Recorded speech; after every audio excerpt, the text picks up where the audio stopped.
So when you have events as big as these and as many as you do, where you're going from event to event to event, multiple in a day, multiple protectees, you're joining with state and local law enforcement, you're having other federal agents, Homeland Security agents. What it appears that happened is the communication breakdown, it just takes too long. If you're with state and local police and you're not on the same frequency, or you're on your own frequency, now you're having multiple communications relayed. And that unfortunately takes time. In a situation like this, even seconds is too much time. And I mean, if he didn't turn his head like that, we'd be at a funeral right now. All right, guys, good Tuesday to you. Night one of the RNC in the bank. Donald Trump officially became the nominee last night. They did the roll call. Florida put him over the top. Eric Trump sort of making it official, right? The family surrounds him. And then the other big news, obviously, J.D. Vance, the nominee. I called it, guys. I'm just saying. Producer Ronnie, yesterday we went live. I mailed that off, if you've been a watcher of the show, on April 4th. It is postmarked. It is signed. It is dated. J.D. Vance, here's the video.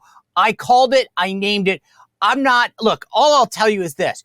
If you understand what I've been telling you the last few months, Donald Trump wanted a partner.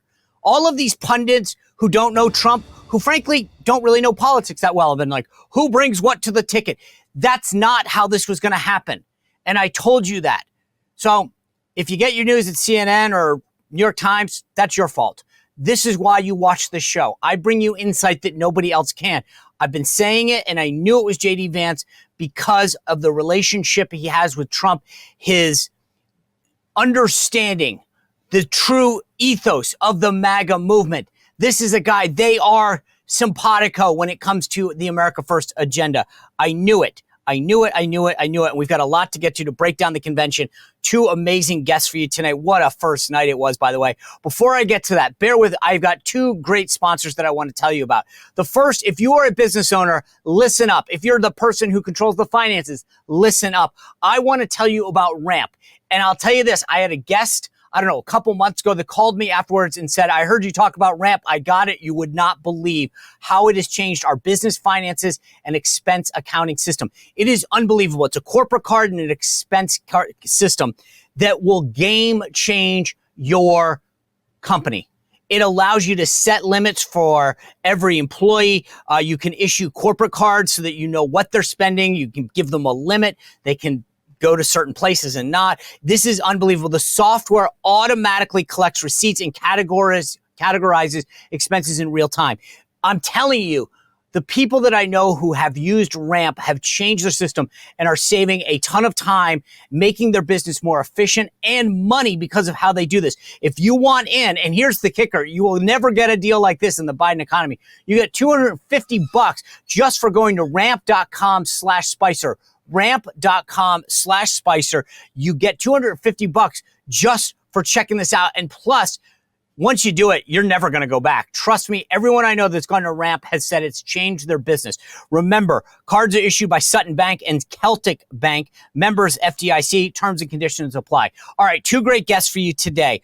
First, we are going to talk to Marshall Mirachi. He was a special agent with the Secret Service who ran the emergency action team. This is a guy who knows exactly what it's like.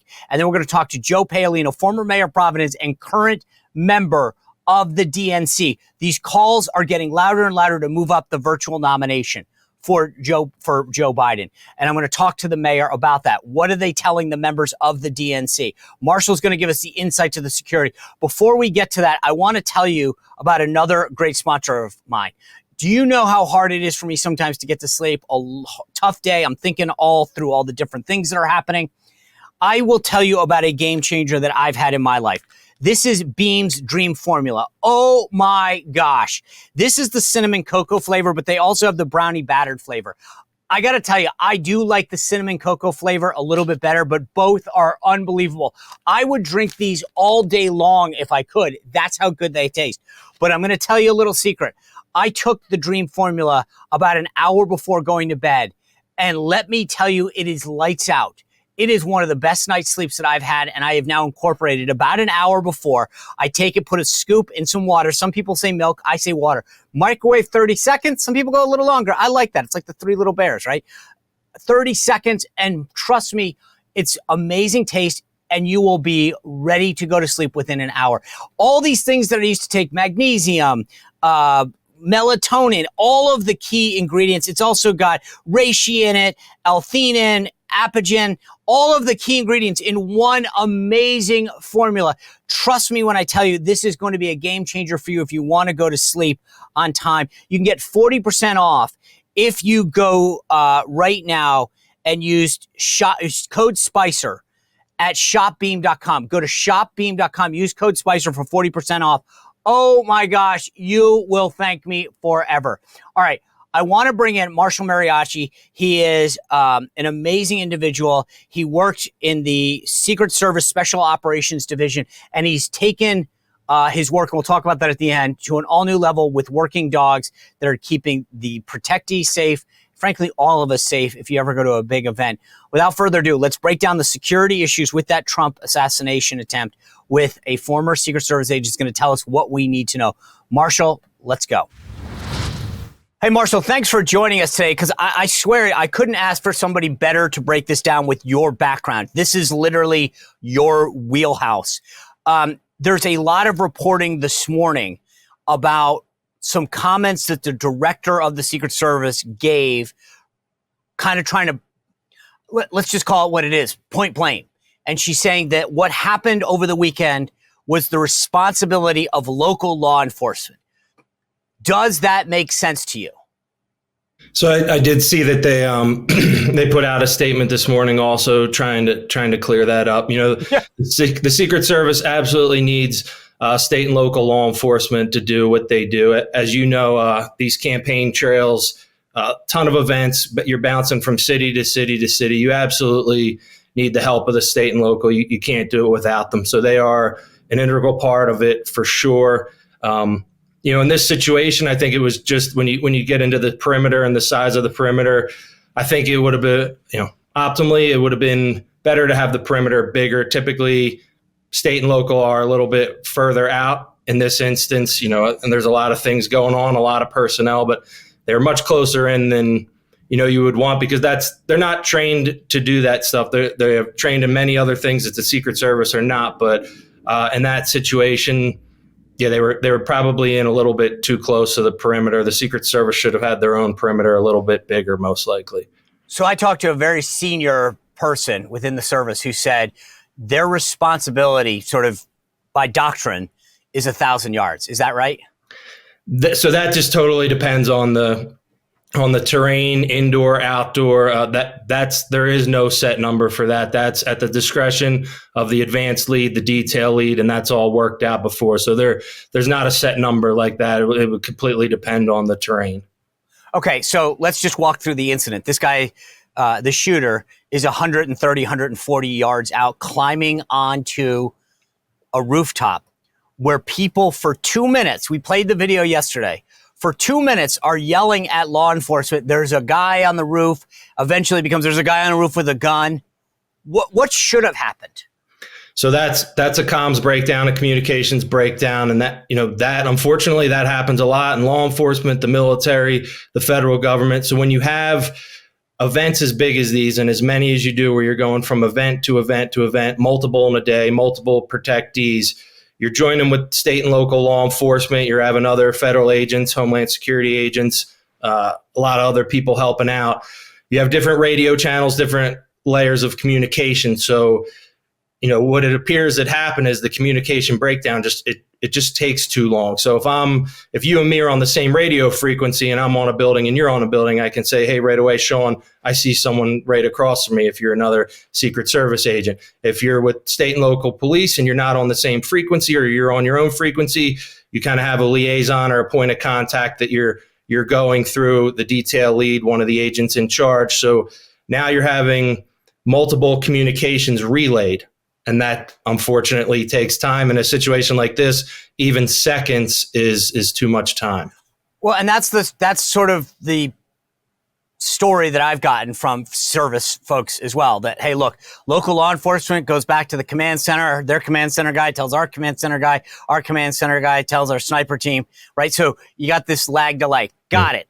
What I don't get, is these stories now about local law enforcement engaging with the shooter, seeing him, and then why didn't they engage? And I get that's not your purview, but just straight up law enforcement 101, why wouldn't they have engaged with this shooter? Yeah, I mean, that one's super tough, and that would just be completely speculating. I do want to wait to see when a little more comes out. You know, the FBI investigation, obviously, all this stuff will come out. You know, the public does want to know. That one's, I've heard too many stories and too many variations to speculate on why they didn't engage in that instance. So one of the stories that I heard from sources that I had was, hey, look, I've seen many people scope an event, right? They're far away and they'll use the scope of a gun to as like binoculars. And they said, we have to be right every time. If we shot an innocent civilian, you'd be talking about that for forever, that we shot some dude who was just getting a look.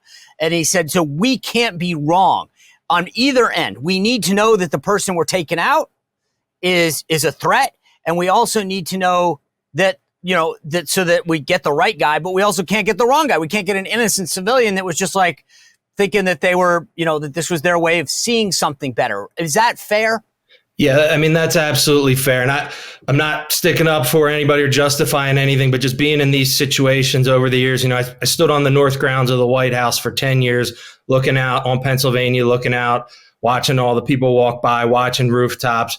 I can't tell you how many times, thousands of, what's that person holding? Is that a cell phone? Is that something else? I can't see from here. Looking through your scope, looking through binos, whatever you have at the time. You're constantly trying to discriminate to see what the person has, where the person's at, what they're doing. There's someone on a rooftop. They're not supposed to be. 99 times out of 100, that was a janitor, somebody working there at the building in the area of the White House that didn't go through the proper protocols and let us know. Typically there's hey, somebody's going to be going off on this rooftop at this time. You can't just, there's someone up there, they're not supposed to be, I can't just shoot them. So, when we go through Secret Service Academy, 6-7 months, the first half is down Federal Law Enforcement Training Center. You get hammered with law classes, Graham versus Connor, ability, opportunity, intent. And then you go through scenario after scenario of when you can use force, when you can use deadly force. They drill it into you nonstop. And then all your requals, you get it again. So it's extremely hard. But yeah, you have someone on a roof. I can't, hundreds, if not thousands of times, I've seen someone on a roof who might not have supposed to have been there, didn't get relayed properly. A staff member at a local hotel was just trying to get up and see the State of the Union motorcade go by or whatever, and they got through a door. It happens a lot, and it's tough. Is that, but the idea that it happens a lot, is that in itself concerning? Like if you wanted to do harm to a protectee now, and you see how porous this is that a concern going forward now? Well, one thing, unfortunately, with protection and security, it's not proactive. It's always reactive. No different than when I was working in my day, we were having people jump the fence on a weekly, monthly basis. College kids, scaling right over that thing.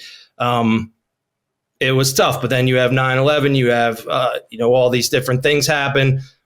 Then the fence gets pushed out further. The bike racks get pushed out further. Now, after my incident in 2014, they eventually raised the fence up higher. So these things, the corrections do get made. Just the only unfortunate thing is it's usually reactive and not proactive. Knowing what you know and seeing what you've seen with all these videos that are out there, do you think the protocols were followed? So again, that would be speculating. It would depend on, a lot of times these events are planned months in advance. Other times they're the day before and you're rushing to get there. A lot of those, I can just think I started when I graduated the academy in 2006, started in 2006, 2007, I went right on the campaign trail. And, a lot of the events I was going to, I got there sometimes the night before, sometimes a couple hours before. There is people there ahead of time, but you do have to, it's a constant give and take, as with the protectee, the president, whoever it is, and their staff and security. And a lot of times you don't get the heads up that you would like. And I'm not saying this instance in particular, I don't know the specifics on how long this event was planned, but I know there were days where we were jumping to 4 or 5 different venues in a day. If people knew, how the magnitude of how many things go on. Remember, the White House is still guarded 24/7.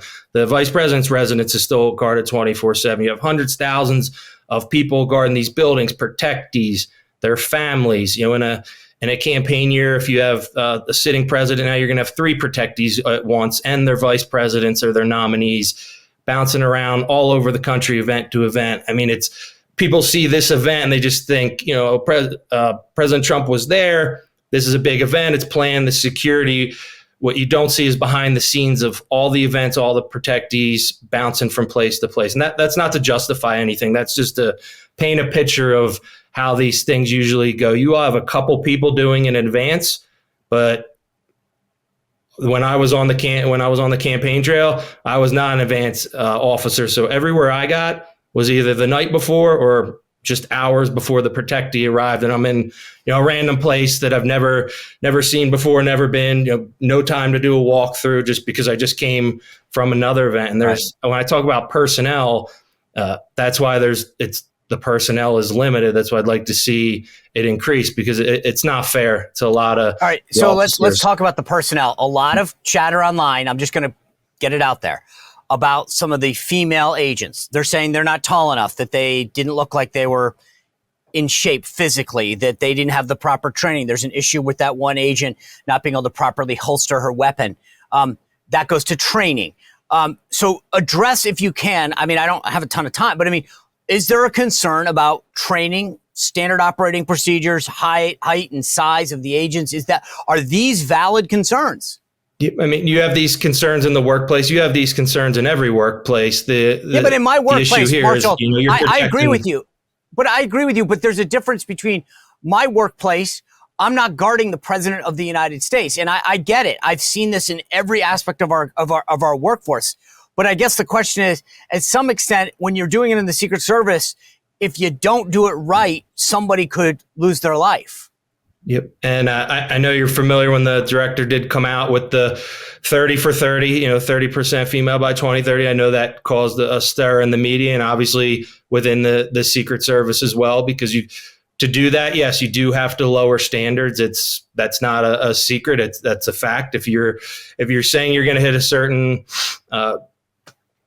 number by a certain point and you're not hitting that number by the term by all means necessary, you do have to lower it. You see it all the time. There is instances where you have people that didn't pass the same training other people said. I'll leave it at that. And now that you see it on TV, like a lot of people are the height requirement. Yes, it does. The average person just looking at that is like, how come someone is significantly shorter than the person they're protecting, when especially the president's inner detail, the PPD or the specific detail, their specific body, the human shield, the meat shield, the layer of protection, that's a lot different than somebody who's out post standing. Even a sniper on a roof, height wouldn't really matter as much. But if you're standing next to the president or the presidential nominee, the height obviously was very visual. There was a very, very big visual aid when you saw the discrepancy in the height difference. Yeah, and I will just say this, like, I agree with you. There's a couple issues that I don't want to waste a ton of time on, but I do think you're right on the quota-driven number, that you're going to end up screwing this up, because as opposed to saying we want to increase recruiting among women, that's fine. Bringing more women into the workforce is great. But saying that you have to hit a number is going to cause a problem. The other issue is there are tall women. To me, it wasn't a gender issue, right? It was is this person properly trained in size for the job that they're given? And you're absolutely right. That doesn't mean you can't do something within that realm. Some people who I'm 5'6", I won't make the NBA. I hate to say it. It's not going to ever happen. And there are certain jobs that I won't get because of my size. On the flip side, maybe I'm more than qualified for certain things because I'm shorter. But this is not, we shouldn't be driving outcomes just because of, to your point about quota. I want to ask you 2 more quick things. One, Mark Halperin, who's been on the show a bunch, said something to me the other day that I thought was interesting. He said that when Trump got up to do that fist bump, there was something weird about the way that the service let his head up and out there, because the shooter we didn't know that there wasn't another shooter.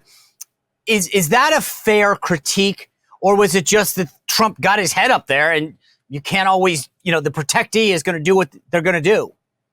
Yeah, I mean, trying to handle former president of the United States, president of the United States, whoever you're protecting, I mean, it's as hard a job as you can have. And it's extremely delicate. Like you said, all these pictures, they'll live on forever. Also, if you have a Secret Service agent pushing the president's head down and he's fighting with him, those photos are going to live on forever as and well. If it's Donald Trump, he's going to get that head up. It's I mean, the that was hardest my possible thinking. situation you could be in. I've discussed this before, just guarding several different people.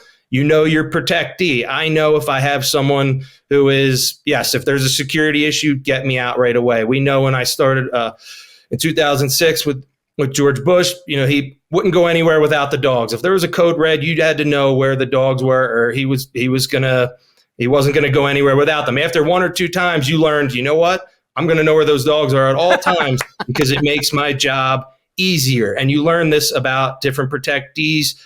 What you learn very easily with President Trump there is if you don't allow it, it's a give and take. And was it risky? Of course, but it could have been riskier to him not coming up on the stage, or him trying to get back up on the stage, or him refusing to leave, because in that moment, knowing him, if you protect him, you start to develop personal relationships as well. You now know in that moment, he's going to want to do something. He's not going to let you push him down and push him off the stage. So I personally agreed with that decision. Was it risky? Absolutely. But it's a give and take. If you know him, he's not going to let you rush him off that stage. He is going to want to do a show of strength, and that's his specific personality, and other people are different. So I guess you can, and again, you don't know what they're hearing in their earpieces, the shooter's down, a lot of other things. But in that moment, if it was me and that decision is made, he's going to stick his head up, hold his arm up, he's going to wave, do whatever he does, and then I can get him out of here. Or I'm going to get in an argument or a wrestling match with the former president of the United States on stage in front of the world, because I know that he will not leave until he does what he has to do. It's a hard decision, and it's made, there's no time to think about that. That's just a reactionary decision. All right. Yes or no? Do you have confidence in Director Kim Cheadle? Should she be fired? That's too far out of my purview. That I'm not going to. All right. Last thing, you brought up the dogs with President Bush. You have a very personal story about your dog. You're the president of an organization called Hurricane Heroes. Tell me a little bit, real quick, about what you've done and what you're hoping to accomplish with your organization. Absolutely. So coincidentally, our charity came out of a Secret Service security lapse as well in 2014. As you remember, an individual jumped the fence and got into the White House. And a few weeks later, an individual jumped again. And me and my dog Hurricane happened to be there. President Obama and his family were just inside there, right outside the movie theater. And my dog Hurricane stopped the intruder before he got into the house. So that was a very historical moment. And, we took that and turned it into a charity to raise awareness for working dogs. So we launched Hurricane Heroes, a 501c3 nonprofit, and we cover retired dogs. We cover medical bills for about 140 police, military, and federal government retired working dogs. So it's an amazing charity. It's all volunteer. We took a security incident that happened and a security failure, and we turned it into a positive, and now we do events and fundraise all over the country for these working dogs. And just to be clear, because I've gotten to know you and your dog, that like the government, once these dogs stop officially working, doesn't take care of them anymore. So it's up to people like you to make sure that these dogs that have protected so many individuals get the care they need in their life after their service. So God bless you for that. We're going to put the link on the screen and in the bio. Marshall, thanks for being here. I really appreciate you giving us this critical insight. Thank you, Shawn. I appreciate it. It was great talking to you again.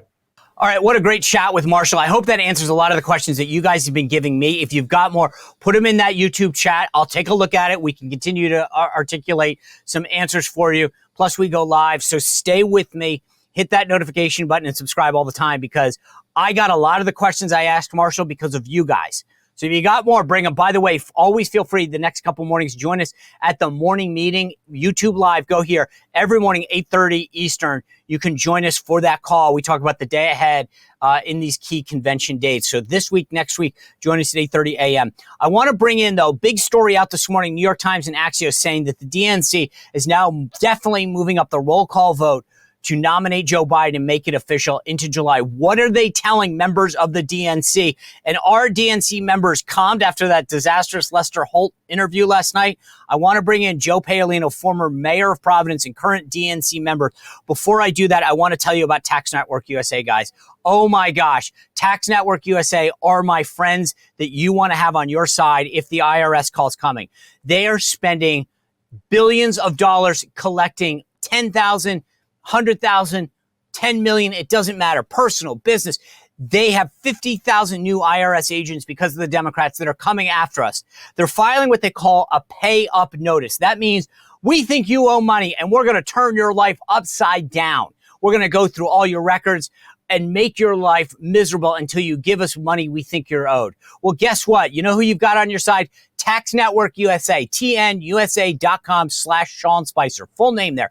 They've recovered over $1 billion for their clients, and they will fight for you. They've got the expertise, the know-how to get what you need. So do not go battle the IRS by yourself. Go to tnusa.com/Sean Spicer or call them at 1-800-245-6000.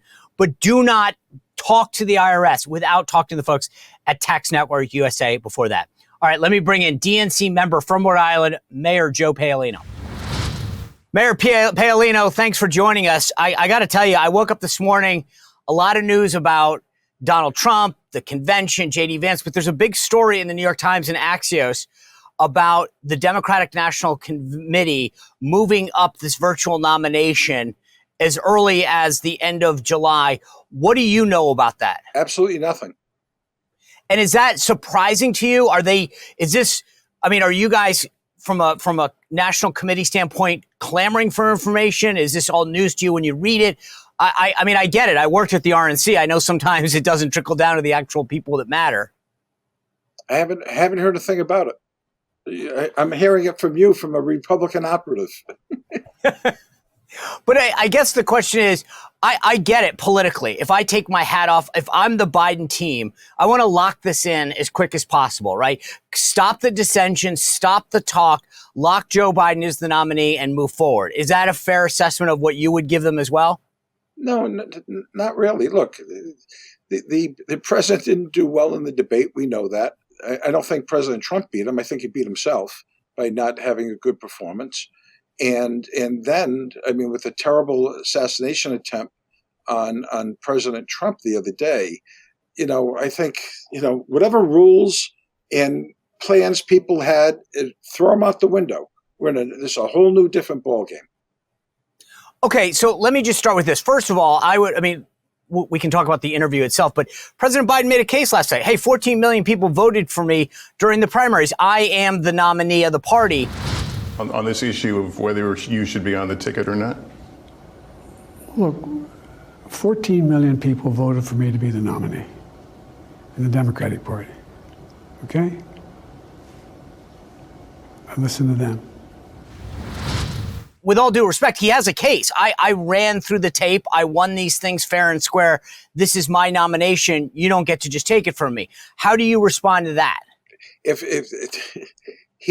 First of all, he has not gotten out of the race. He's in the race. He's the nominee of the Democratic Party.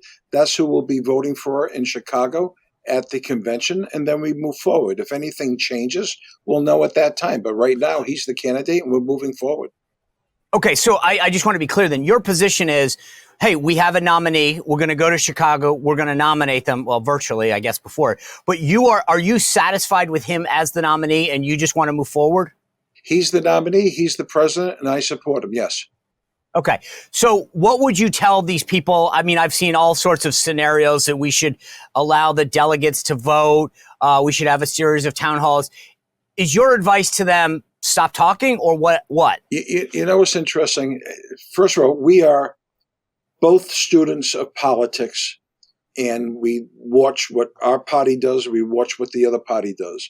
The one thing Republicans don't do that Democrats do, they wring their hands, the Democrats. Oh, and they get into all the poetry and what if. I'm not into what ifs. The extremes on both sides, in my opinion, go out the door. I'm a pretty moderate guy. Let's go forward. If Biden's the nominee, if he's staying in the race, then we support him and we move forward. Simple as that. I don't say what if this happens or what if that happens. Unless something definite happens, there's something to talk about. The funny thing is about the wringing the hands, I think both sides think the other side does it better. I think Democrats... I think you guys do it better, quite frankly. No. And this is funny. I mean, you rarely get this kind of... I think that when Democrats get a message from up high, this is the first time that I've seen dissension among the Democratic Party that I can point to. And I know both sides like to say the other side sticks together more. Republicans, I think, actually fight this out. I remember 2016.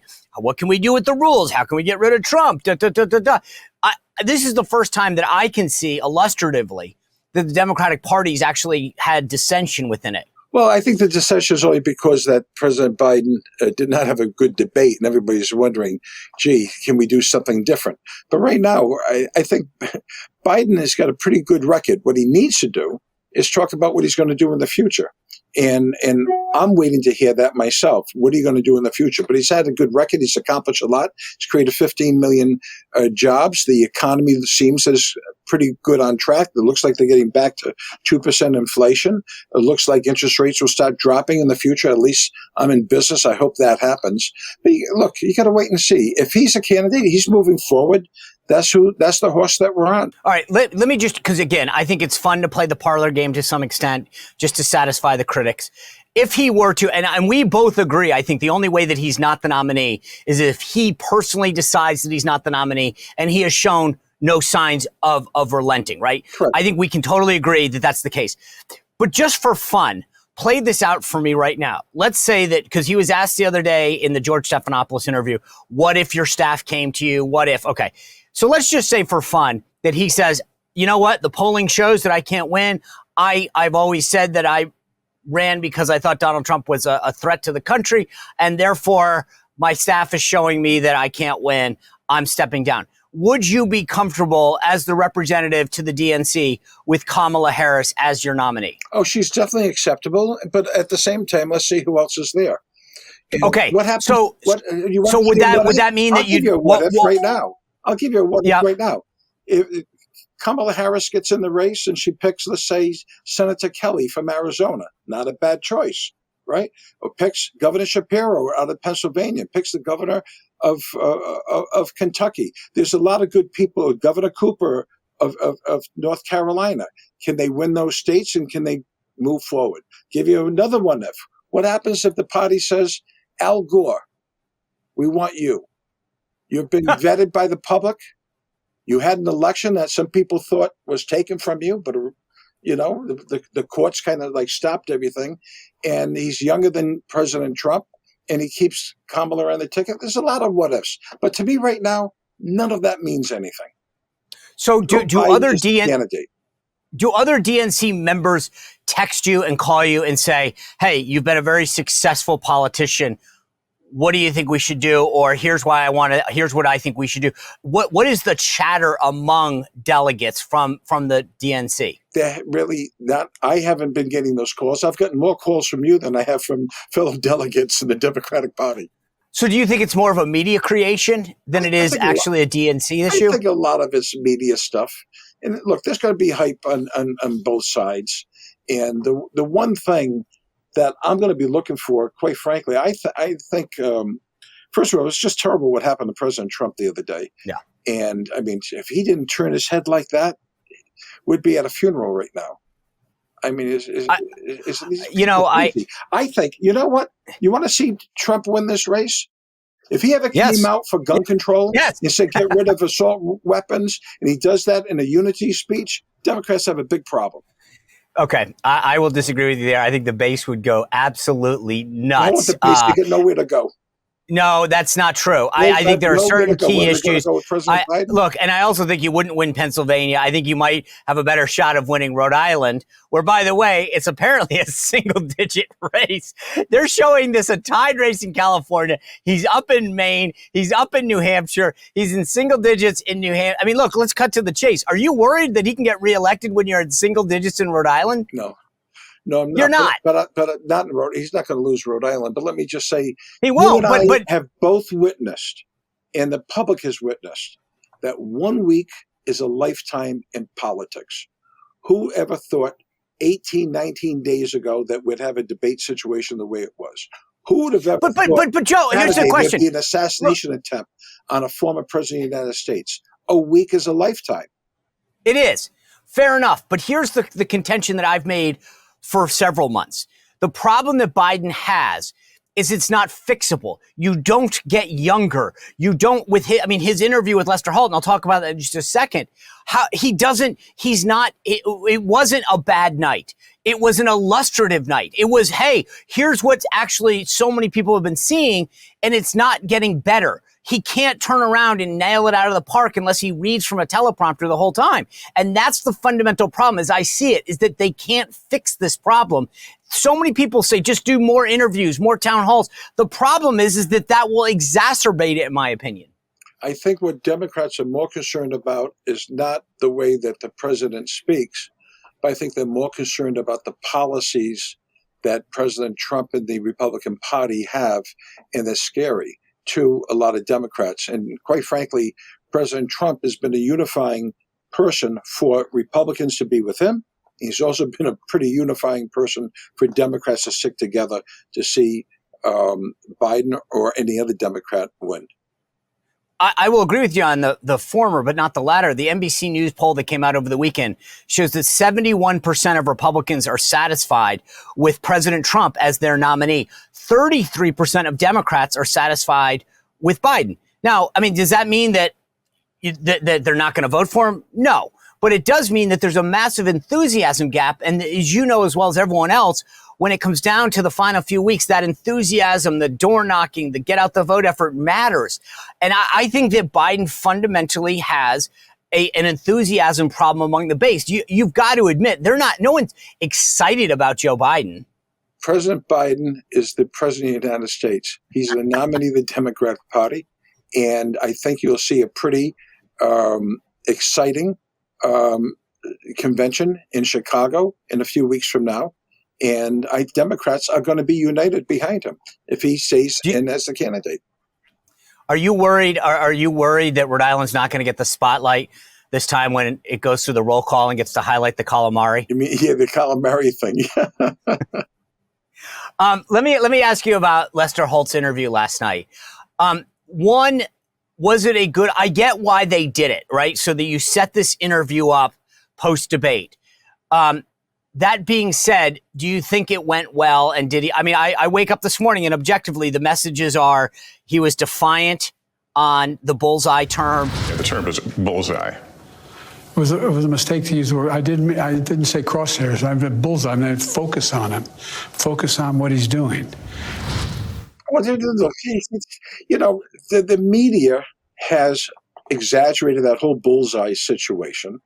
Well, wait a second. Okay, fair enough, but you don't. Wait a minute. That wouldn't have been an issue if the stupid thing, the terrible tragedy that took place on Saturday, didn't even happen. So they're just trying to pick things, and they're trying to. I get that. We're in 100% agreement, but here's the problem. There's a lot of exaggeration that goes on. You know that. I do. But it's normally not from you. I think for the first time in a long while, the Democrats understand what it's like to be a Republican every single day. This is the difference. No one said to Sarah Palin, hey, when she did that thing where she talked about putting people in targeted districts, they said, oh, she's targeting them. I mean, I get it, but this is, no one on the Democratic Party rushed to our defense in many of these circumstances and said, guys, you know that's not what they meant. I don't think President Biden meant bullseye. You and I both can agree on that. Okay, so but the bottom line is, about it? But the rhetoric, if you're going to be the ones that use the rhetoric as the cudgel against the other party, then what's good for the goose is good for the gander. I think the Democrats are more concerned about the so-called statements that President Trump made during that debate. Some of the, how do they call it, alternative facts, right? So fair enough, but the parties but have again, both. Look, it's not the big issues. It's all this minutia stuff on both sides going back and forth. He said this, she said that, back and forth. I think it's the issues. The issues, if it's immigration, if it's abortion, if it's gun control, if it's taxes, no matter what, those are the issues that is bottom line. I think people are going to go. If you don't like Biden, you're going to take all those statements and all those misstatements that maybe he's made on Lester Holt or somebody else, and you're going to exaggerate it and you're going to amplify it.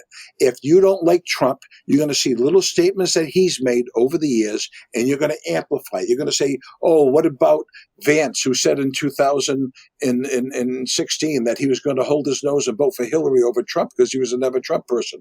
All that stuff means nothing. It comes down to the issues and the positions that both candidates have. But look, you've run for office very successfully. And you understand that there's perception matters, what people thinks. They don't run around and saying, well, gosh, Mayor Paolino's going to support these policies that are grow the city. They're going to say, I heard that someone said something bad about him. And, you know, and you're, and right. I mean, we get what politics is really at its core. I would love to believe that it's all about the issues. But at the end of the day, how many times do I have to sit around and say, no, President Trump actually never said that. That really wasn't his position. No, he didn't do that. The reality is that politics is largely driven by perception. Yeah. And so we can argue about what it should be, but that's not the reality. How many elections do you know that there were won in July 16th when the elections in November? How many times have the Republicans ever been ahead at this level in a race, though? I mean, I get it. Hey, look. I have told our side, do not take your foot off the pedal. I agree with you. I think we have 4 months to go. But here's the question. Let me flip this for a second and turn it into, you want to talk about the issues. The Biden campaign calls you today and says, Mayor, we're doing more interviews. We're doing more campaign spending on some of these ads. What is the issue that you think we should be driving harder than anything else? What's the response that you give them? I think the issues that we've talked about. I think they're going to talk about taxes. Do they want to give more tax cuts or not? Do they want to? What are they going to do about immigration? What are they going to do about education? What about this position on choice for women? Those are the issues, and they're just going to stick to the issues, just like the Republicans are going to stick to their issues. But I'll tell you this. I can't. It surprises me that nobody, after the shooting that took place the other day, that nobody is talking about getting rid of these AK-47s or whatever these assault weapons are. Nobody in the Republican Party is talking about that. Why not? Why do we? Is that a constitutional right to be able to have a machine gun so we can shoot people? Oh my goodness. I will just say this. The show's not long enough for me to go into this. I think that would be a huge, massive loser in not only the Republican Party, but in those swing states, Pennsylvania. I mean, who is it? Barack Obama? People in Pennsylvania cling to their guns and religion. It took Richard Nixon to go to China to make that happen. I believe it could take Donald Trump. If Donald Trump, and I say this in a respectful manner, I'm not trying to trash him at all. Quite frankly, I respect his tenacity a great deal. And he's a real estate guy, so I like real estate. But I think if he ever came out with a strong position on assault weapons and gun control and trying to bring more common sense into it, he's the one guy that probably make that happen. And then I think Democrats would be in big trouble because he would then get the independents with him, and it'd be very challenging for the Democrats to overcome that. Okay. I will just, once again, unequivocally you once told me that the gun lobby to Republicans is what unions are to Democrats. Probably more. But it's not even the lobby. I will say this. I would just to put a pin in this for a second. I don't really care, to be honest with you, about what the NRA or says or not. I fundamentally believe in the right to bear arms. And again, the show isn't long enough for me to go on. I don't need a lobbyist or a special interest to tell me what I believe principally. And frankly, it's not even a constitutional issue for me. It is a common sense issue for me. Again, I don't want to go down this rabbit hole, but since you brought up the unions to Democrats, what did you think of Shawn OBrien last night addressing a Republican convention? The head of the Teamsters standing there calling Trump a tough SOB and calling out Republicans for supporting Teamsters issues. In light of what happened to him on Saturday, he has proven to be one tough SOB.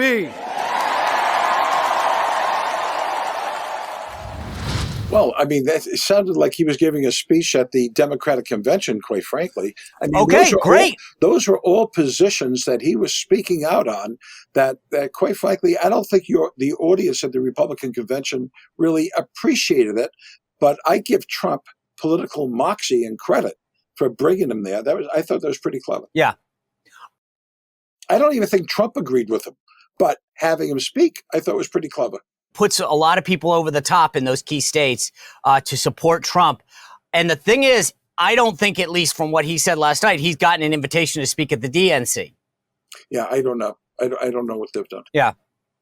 All right, Mayor, I appreciate you being with us and giving us your insight, and we'll see how this plays out. Thank you for sharing this with us, because I think this is a perspective that's extremely important at this critical juncture in the campaign. So I appreciate your time. Hey, good luck to you, Shawn, and good luck to all. We got to get back to the days where Democrats and Republicans can work together. Why it's going to be all on one side and anti the other side is beyond me. That's not how you fix America. You fix America by both sides working together and to try to get common stuff done. Well, I can support that. But anyway, again, much too much to get into. I appreciate you being with us today. Thanks, Shawn. Good luck to you. You bet. All right, guys, thanks for joining us today. Unbelievable conversations all around. Day 2 of the convention is tonight. Then we're going to hear from J.D. Vance tomorrow, Donald Trump Thursday. We will bring you it all. Stay with us all week long. Hit that notification button and continue to subscribe. Remember to join us for the morning meeting tomorrow at 8:30 here on this YouTube channel. We'll see you back here tomorrow on The Sean Spicer Show. Well, if you enjoyed this content, make sure to like this video, subscribe, and click the notification bell to get more.